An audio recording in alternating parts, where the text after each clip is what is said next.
Hi, everyone. All right. So I'll be talking here today about making quantum computing useful.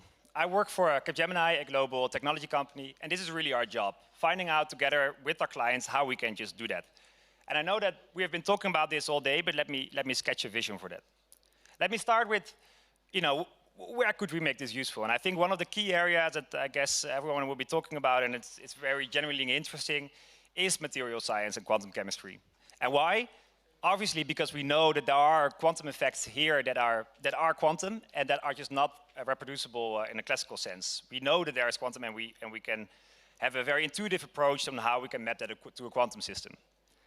But to make quantum computers useful, we have to be able to address questions like, why does material behave like it does? How can we make a drug more potent? How can we make it more selective? How can we use it? How can we increase our development cycle? These are the questions that make it useful. But in reality, this is not what we get with quantum systems, right? We get a few hundred qubits that are noisy, that are hard to characterize, that are very expensive, hard to scale. This is the reality that we have today. And going from here to actually making them useful is still a massive gap.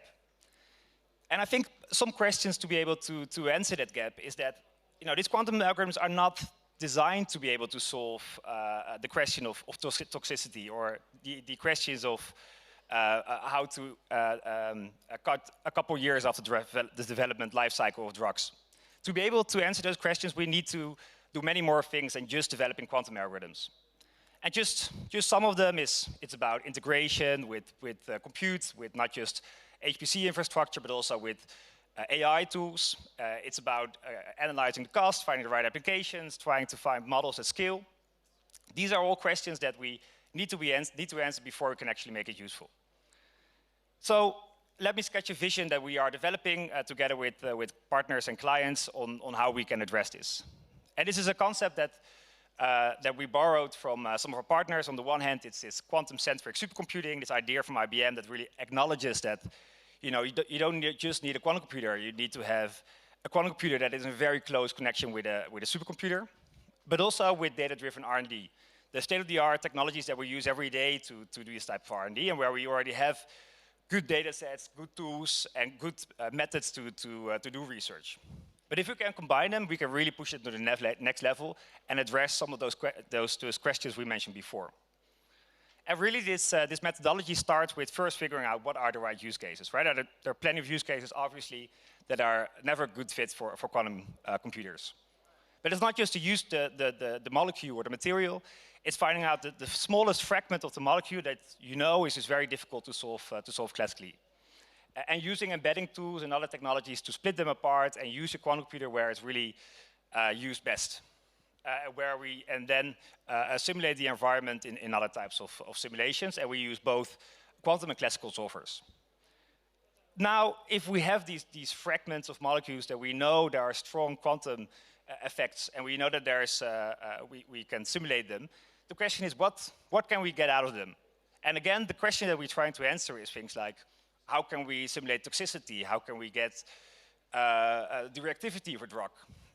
And this is not something that directly comes out of these systems, right? So we need to have some type of measurement, some type of feature that we get out of it that we can use that is helpful in our modeling of these systems.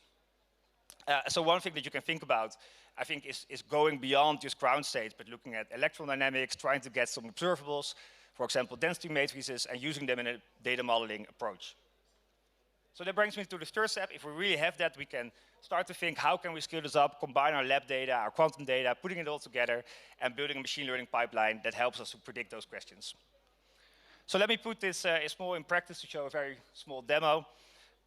Suppose we have a molecule. We are looking at, we pick a molecule where we know there's some strong quantum effects.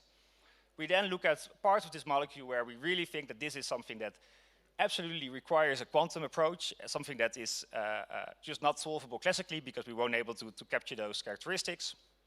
And then start to think about how can we, what kind of observable can we get out of that? Maybe some electron dynamics, maybe some density matrices, something that at least is predictive for what we're trying to do. Now that we get it out of it, we get a feature. We can combine it with lab data and with classical data, and something that we then can use to predict. And so what we see here is generating a feature that is predictive for this molecule. Now, the question is then, does this work and what can we do with this? So one of the types of work that we did with a large pharmaceutical company, GSK, was to try to predict reactivity of covalent drugs. And what we did here is we showed that we can get these features out of these systems and use them to predict reactivity. Now let me be very clear, of course, that this is something that the features that we calculate here, you could have calculated classically. And in fact, we just simulate these circuits with simulators. But what we did show here is that these types of quantum features are very predictive for reactivity. And now the question is, if we start to scale this up, if we get bigger and bigger features, will they be increasingly predictive in what we're trying to do, and can we predict actually new things as well? And this is something that we did show. So for example, if we increase the size of our feature, for example, because we increase the simulation time, or because we increase the size and number of orbitals, the prediction becomes better. And of course, classically, this becomes increasingly difficult to simulate, right? We pick these features in such a way that they are very difficult to simulate because we only take parts of the fragment that are parts of the molecule, the fragments that are extremely hard to calculate. And we can make an argument that as we scale up, it will be increasingly beneficial for quantum computers to address those.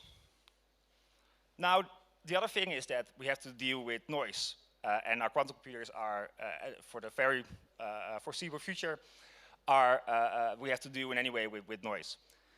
But if we take the assumption that we're only looking here at reactivity or some other metric that we're interested in, we can relax our constraints a bit. And as long as our feature is predictive for what we're trying to measure, it has some value. And what we see here is that even for a small number of Trotter steps, we can see that the feature that we get out of it is predictive. So it puts a boundary between the two molecules, and we can use it to predict the reactivity. Now, if you run this on actual quantum computers, it becomes a bit more difficult, and there's much more noise to consider. But even then, we can see that, our features have predictive value.